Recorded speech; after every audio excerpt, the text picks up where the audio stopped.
Hello everyone, ಎಲ್ರಿಗೂ ನಮಸ್ಕಾರ and welcome back to our YouTube channel. ಎಲ್ಲರೂ ಹೇಗಿದ್ದೀರಾ? ಹೋಪ್ ಎಲ್ಲ ಚೆನ್ನಾಗಿದ್ದೀರಾ ಅಂತ ಹೇಳಿ ಇವತ್ತಿನ ವ್ಲಾಗ್ನು ಕೂಡ ಶುರು ಮಾಡ್ತಾ ಇದ್ದೀನಿ. ಲಾಸ್ಟ್ ವ್ಲಾಗಲ್ಲಿ ಅದಕ್ಕೆ ಮಗಂದು ಎಂಗೇಜ್ಮೆಂಟ್ ಇದೆ ಅಂತ ಹೇಳಿ ನೈಟೇನೆ ನಾನು ಚಾಮರಾಜನಗರಕ್ಕೆ ಬಂದಿದ್ದೆ. ಇವತ್ತು ಅರ್ಲಿ ಮಾರ್ನಿಂಗ್ಗೆ ಹಸ್ಬೆಂಡ್ ಊರಿಗೆ ಹೋಗ್ತಾ ಇದ್ದೀವಿ. ಯಾಕಂತಂದರೆ ಹಸ್ಬೆಂಡ್ ಊರಿಂದನೇ ಡೈರೆಕ್ಟಾಗಿ ತುಮಕೂರಲ್ಲಿ ಎಂಗೇಜ್ಮೆಂಟ್ ಇದ್ದಿದ್ದರಿಂದ ಬಸ್ ಮಾಡಿದರು. ಸೊ ಫ್ಯಾಮಿಲಿ ಎಲ್ಲರೂ ಕೂಡ ಒಟ್ಟಿಗೆ ಬಸ್ಸಲ್ಲಿ ಹೋದರೆ ಚೆನ್ನಾಗಿರುತ್ತೆ. ಆ್ಯಂಡ್ ತುಂಬ ದಿನವೇ ಆಗಿತ್ತು ನಮ್ಮ ಫ್ಯಾಮಿಲಿ ಜೊತೆ ನಾನು ಎಲ್ಲೂ ಹೊರಗಡೆ ಹೋಗಿರಲಿಲ್ಲ, ಹಸ್ಬೆಂಡ್ ಫ್ಯಾಮಿಲಿ ಅವ್ರ ಜೊತೆಗೆ. ಸೊ ಇದೇ ಫಸ್ಟ್ ಟೈಮು, ಹಾಗಾಗಿ ಹೋಗಿ ಬರೋಣ ಅಂತ ಹೇಳಿ ಹೋದ್ವಿ. ಆಲ್ಮೋಸ್ಟ್ ತುಮಕೂರಿಗೆ ರೀಚ್ ಆಗೋ ತನಕ 10:30 ಆಗ್ಬಿಟ್ಟಿತ್ತು. ಸೊ ತುಂಬಾ ಹೊಟ್ಟೆ ಹಸಿವಾಗ್ಬಿಟ್ಟಿತ್ತು ಅಂತ ಹೋಗಿ ಇಮಿಡಿಯೇಟಾಗಿ ತಿಂಡಿನೂ ಕೂಡ ತಿಂದ್ಕೊಂಡು ಮೇಲ್ಗಡೆ ಫಂಕ್ಷನ್ ಹಾಲಿಗೆ ಬಂದ್ವಿ. ನನ್ನ ಮಗಳು ಇಲ್ಲೆಲ್ಲ ಡೆಕೋರೇಷನ್ ಮಾಡಿದ್ದರಿಂದ ತುಂಬ ಹಠ ಮಾಡ್ತಾಯಿದ್ಲು. ಬಲೂನ್ಸ್ ಅಂದರೆ ಅವಳಿಗೆ ಸಿಕ್ಕಾಬಟ್ಟೆ ಇಷ್ಟ. ಸೊ ನಮ್ಮ ಅತ್ತಿಗೆನ ಕರ್ಕೊಂಡು ಹೋಗಿ ಬಲೂನ್ನ ತೆಗೆಸ್ಕೊಂಡು ಬರ್ತಾ ಇದ್ದಾಳೆ. ಕಾಮನಾಗಿ ಎಂಗೇಜ್ಮೆಂಟ್ ಫಂಕ್ಷನ್ಸ್ ಎಲ್ಲ ಆಲ್ಮೋಸ್ಟು 11 ಗಂಟೆ 12 ಗಂಟೆ ಈ ರೀತಿ ಆಗುತ್ತಲ್ವ. ಸೊ ಹಾಗಾಗಿ ನಾವು ಕೂಡ ಬಂದಿದ್ದು ಕರೆಕ್ಟ್ ಟೈಮಿಗೆ. ಸೊ ಮಗಳು ಕೂಡ ಅಷ್ಟೊಂದು ಜರ್ನಿ ಗೊತ್ತಾಗಲಿಲ್ಲ, ಅರ್ಲಿ ಮಾರ್ನಿಂಗೇ ಹೊರಟಿದ್ದರಿಂದ ಆರಾಮಾಗಿದ್ಲು. ಅವಳಿಗೆ ಸ್ವಲ್ಪ ಇದ್ದಿದ್ರಲ್ಲಿ ಹುಷಾರಿರಲಿಲ್ಲ, ಬಟ್ ಆದ್ರೂ ಕೂಡ ಓಕೆ. ನಾನು ಅಂದ್ಕೊಂಡೆ ಸ್ವಲ್ಪ ಹಠ ಮಾಡ್ತಾಳೆ ಮಾರ್ನಿಂಗು ಅಂತ, ಬಟ್ ಎಲ್ಲರೂ ನೋಡಿ ಸ್ವಲ್ಪ ಬೇಗ ಅಡ್ಜಸ್ಟ್ ಆದಳು. ಆ್ಯಂಡ್ ಎಲ್ಲರ ಜೊತೆನೂ ಆಟ ಆಡ್ತಿದ್ದರಿಂದ ನನಗೂ ಕೂಡ ಸ್ವಲ್ಪ ರಿಲ್ಯಾಕ್ಸ್ ಅಂತ ಅನ್ನಿಸ್ತು. ನನಗೊಂದು ಖುಷಿ ಏನು ಅಂತಂದರೆ ನನ್ನ ಮಗಳು ಯಾರೇ ಕರೆದ್ರೂ ಹೋಗ್ತಾಳೆ. ಆ್ಯಂಡ್ ನನ್ನ ಹಸ್ಬೆಂಡ್ ಫ್ಯಾಮಿಲಿಲೂ ಅಷ್ಟೇ ತುಂಬಾ ಇಷ್ಟಪಡ್ತಾರೆ ಆ್ಯಂಡ್ ತುಂಬ ಚೆನ್ನಾಗಿ ಆಟ ಆಡಿಸ್ತಾರೆ. ಸೊ ಹಾಗಾಗಿ ಬಲೂನ್ ತೊಗೊಂಡು ಒಂದಷ್ಟು ಎಲ್ಲ ಕಡೆನೂ ಓಡಾಡಿಕೊಂಡು ತುಂಬಾ ಖುಷಿಯಾಗಿ ಎಂಜಾಯ್ ಮಾಡ್ತಾಯಿದ್ಲು. ಆ್ಯಂಡ್ ಅವಾಗ ತಾನೇ ಎಲ್ಲ ಗೆಸ್ಟ್ಗಳು ಕೂಡ ಬರ್ತಾಯಿದ್ರು. ಆ್ಯಂಡ್ ಫಂಕ್ಷನು ಕೂಡ ಆಲ್ರೆಡಿ ಸ್ಟಾರ್ಟ್ ಆಗಿತ್ತು. ನಮ್ಮ ಕಡೆ ಎಲ್ಲ ಒಂದು 2-3 ಶಾಸ್ತ್ರ ಮಾಡಿಸಿ ಆಮೇಲೆ ರಿಂಗ್ ಎಕ್ಸ್ಚೇಂಜ್ ಮಾಡ್ತಾರೆ. ಹಾಗಾಗಿ ತುಂಬಾ ಟೈಮ್ ಇತ್ತು.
ಊಟ ಎಲ್ಲ ಮುಗಿಸ್ಕೊಂಡು ನಾವು ನೆಕ್ಸ್ಟ್ ಹೊರಟಿದ್ದು ತುಮಕೂರು ಅಂತ ಅಂದಮೇಲೆ ಸಿದ್ಧಗಂಗಾ ಮಠ ನೋಡದೆ ಬಂತೆ ಅಂದರೆ ಕಂಪ್ಲೀಟೇ ಆಗೋಲ್ಲ, ಮನಸ್ಸಿಗೆ ಸಮಾಧಾನವೂ ಕೂಡ ಆಗೋಲ್ಲ.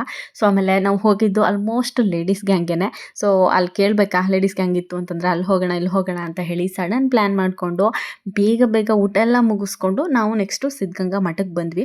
ನಾನು ಫಸ್ಟ್ ಟೈಮ್ ಬಂದಿದ್ದು ಸಿದ್ಧಗಂಗಾ ಮಠ ನೋಡೇ ಇರಲಿಲ್ಲ. ತುಂಬ ಹೇಳ್ತಾ ಇದ್ದೆ ಫ್ಯಾಮಿಲಿ ಎಲ್ಲಾದ್ರೂ ಹೋದರೆ ಫಸ್ಟು ಹೋಗಿ ಬರೋಣ ಸಿದ್ಧಗಂಗಾ ಮಠಕ್ಕೆ ಅಂತ, ಬಟ್ ಹೋಗೋಕ್ಕೆ ಆಗ್ತಾ ಇರಲಿಲ್ಲ. ಮೇ ಬಿ ಈ ಟೈಮ್ ಬರಬೇಕಿತ್ತು ಅಂತ ಅನಿಸುತ್ತೆ ನಾನು ಇಲ್ಲಿಗೆ ಬರೋ ಅಂಥದ್ದು. ಸೊ ಆ್ಯಂಡ್ ಫ್ಯಾಮಿಲಿ ಎಲ್ಲ ಇದ್ದಿದ್ದು ಅದೊಂಥರ ಡಬಲ್ ಖುಷಿ ನನಗೆ. ಎಲ್ಲರ ಜೊತೆನೂ ಮಾತಾಡಿಕೊಂಡು ಒಂದಷ್ಟು ವಿಚಾರಗಳ ಜೊತೆ ಎಲ್ಲ ಡಿಸ್ಕಷನ್ ಮಾಡಿಕೊಂಡು ಮಠಕ್ಕೆ ಬಂದ್ವಿ. ಬಟ್ ತುಂಬಾ ಲೇಟ್ ಆಗಿಬಿಟ್ಟಿತ್ತು. ನಾವು ಆಲ್ಮೋಸ್ಟು ಸಿದ್ಧಗಂಗಾ ಮಠಕ್ಕೆ ಬಂದಿದ್ದು ಒಂದು 3:30 ಆಗಿಬಿಟ್ಟಿತ್ತು. ಬಟ್ ಎಲ್ರಿಗೂ ಒಂದು ಆತಂಕ ಏನು ಅಂತಂದರೆ ಹೋಗಿ ರೀಚ್ ಆಗೋ ತನಕ ತುಂಬಾ ಲೇಟ್ ಆಗಿಬಿಡುತ್ತೆ ಅಂತ. ಇನ್ನೊಂದೇನಪ್ಪ ಅಂತಂದರೆ ಇಷ್ಟು ದೂರ ಬಂದು ಇಲ್ಲೆಲ್ಲ ಹೋಗಿ ಬರಲಿಲ್ಲ ಅಂತಂದರೆ ಅದು ಫ್ಯಾಮಿಲಿ ಜೊತೆ ಒಂಥರ ಬೇಜಾರು ಅಂತ ಅನ್ನಿಸ್ತಾ ಇರುತ್ತೆ. ಯಾಕಂದರೆ ಕಂಪ್ಲೀಟಾಗಿ ನಮ್ಮ ಫ್ಯಾಮಿಲಿಗಳಲ್ಲೆಲ್ಲ ಹಾಗೆಯೇ ಯಾವುದಾದ್ರೂ ಟೆಂಪಲ್ ಅಕ್ಕಪಕ್ಕ ಅಷ್ಟು ದೂರ ಹೋಗಿದ್ದಾಗ ಅಲ್ಲೆಲ್ಲ ಹೋಗಿ ಬರೋದು ಕಾಮನ್ನು. ಸೊ ಹಾಗೆ ನಾವು ಕೂಡ ಬಂದ್ವಿ. ಬಂದಾಗ ಒಂದು ಹೆಚ್ಚು ವಿಡಿಯೋಗಳನ್ನ ನಾನು ಮಾಡ್ಕೊಬೇಕು ಅಂತಲೇ ಅಂದ್ಕೊಂಡಿದ್ದು. ಬಟ್ ಫ್ಯಾಮಿಲಿ ಎಲ್ಲ ಒಟ್ಟಿಗೆ ಇದ್ದಿದ್ದರಿಂದ ಸ್ವಲ್ಪ ಮಾತುಕತೆ ಹರಟೆ ಇದ್ದೇ ಇರುತ್ತೆ. ಆ ನಡುವೆ ಎಲ್ಲ ಕ್ಯಾಮ್ರಾ ಹಿಡ್ಕೊಂಡು ವಿಡಿಯೋ ಎಲ್ಲ ಮಾಡಿಕೊಂಡು ಹೋಗೋದು ಒಂಥರ ಅಷ್ಟೊಂದು ಕಂಫರ್ಟಬಲ್ ಅಂತ ಅನಿಸಲ್ಲ, ಬೇಡ. ಬಟ್ ಚಿಕ್ಕ ಪುಟ್ಟ ಕ್ಲಿಪ್ಪಿಂಗ್ ಆದರೂ ಇರಲಿ, ನಾವಿಲ್ಲೆಲ್ಲ ಹೋಗಿದ್ದು ಫ್ಯಾಮಿಲಿ ಜೊತೆ ಅಂತ ಹೇಳಿ ಒಂದಷ್ಟು ಕ್ಲಿಪ್ಪಿಂಗ್ಗಳನ್ನ ಕೂಡ ತೊಗೊಂಡೆ.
ಹುಷಾರಿಲ್ಲದೆ ಇದ್ದಿದ್ದರಿಂದ ಫಂಕ್ಷನಿಗೆ ಹೋಗೋದೋ ಬೇಡವೋ ಅಂತ ಕನ್ಫ್ಯೂಷನಲ್ಲೇ ಫಂಕ್ಷನಿಗೆ ಬಂದ್ವಿ.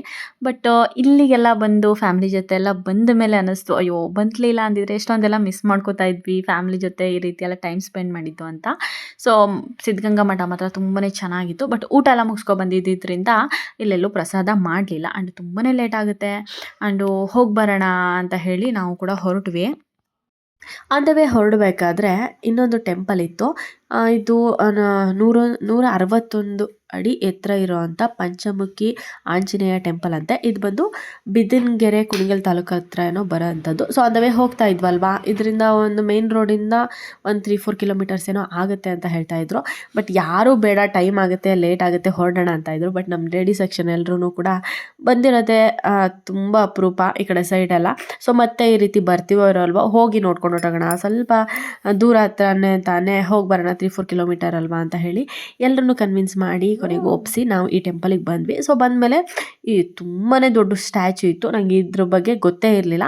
ಸೊ ನೋಡಿದ್ಮೇಲೆ ತುಂಬಾ ಖುಷಿ ಆಯಿತು. ಆ್ಯಂಡ್ ಫ್ಯಾಮಿಲಿ ಜೊತೆ ಬಂದಿದ್ದರಿಂದ ಸೊ ಇಲ್ಲಿ ಟೆಂಪಲ್ಗೆ ಹೋಗಿ ದರ್ಶನ ಮಾಡ್ಕೊಂಡು ಹೋಗೋಣ ಅಂತ ಹೇಳಿ ಒಳಗಡೆಗೆ ಬಂದ್ವಿ. ಸೊ ಇಲ್ಲಿ ಎಂಟರ್ ಆದ ತಕ್ಷಣ ನವಧಾನ್ಯಗಳು ಅಂತ ಹೇಳಿ ಒಂದಷ್ಟು ಥರದ್ದು ಧಾನ್ಯಗಳನ್ನೆಲ್ಲ ಕೂಡ ಇಟ್ಟಿರ್ತಾರೆ. ಅಮೌಂಟ್ನ ಪೇ ಮಾಡಿ ಏನಾದರೂ ಹರಕೆ ಇತ್ತು ಅಂದರೆ ಹರಕೆ ಕೂಡ ಕಟ್ಕೊಬೋದಂತೆ. ಆ್ಯಂಡ್ ಇದನ್ನು ನಾವು ತೊಗೊಂಡೋಗಿ ಒಳಗಡೆ ಪೂಜೆ ಮಾಡಿಸೋ ಅಂಥದ್ದು. ಸೊ ಎಲ್ಲರೂ ಕೂಡ ಬಂದು ಒಂದು ಸಲ ನೋಡ್ಕೊಂಡು ಹೋಗೋಣ ಅಂತ ಹೇಳಿ ಅಲ್ಲಿ ಒಳಗಡೆ ಬಂದಿದ್ವಿ. ಟೆಂಪಲು ತುಂಬಾ ವಿಶಾಲವಾಗಿತ್ತು ಆ್ಯಂಡ್ ತುಂಬಾ ಚೆನ್ನಾಗೂ ಕೂಡ ಇತ್ತು. ಒಂಥರ ಟೂರಿಸ್ಟ್ ಪ್ಲೇಸು, ಆರಾಮಾಗಿ ಕೂಡ ಹೋಗಿ ಬರ್ಬೋದು.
ಸೊ ಇದಾಗಿತ್ತು ಇವತ್ತಿನ ದಿನ ನನ್ನ ಫ್ಯಾಮಿಲಿ ಜೊತೆಗೆ ಒಂದು ಫಂಕ್ಷನಿಗೆ ಹೋಗಿ ಅದ್ರ ಜೊತೆಗೆ ನನ್ನ ಫ್ಯಾಮಿಲಿ ಜೊತೆಗೆ ಒಂದಷ್ಟು ಪ್ಲೇಸ್ಗಳನ್ನ ವಿಸಿಟ್ ಮಾಡಿ ಎಲ್ಲರೂ ಕೂಡ ತುಂಬ ಎಂಜಾಯ್ ಮಾಡಿರೋಂಥ ಸಣ್ಣ ಪುಟ್ಟ ಕ್ಲಿಪ್ಪಿಂಗ್ಗಳನ್ನೆಲ್ಲದನ್ನು ಕೂಡ ಆ್ಯಡ್ ಮಾಡಿದ್ದೀನಿ.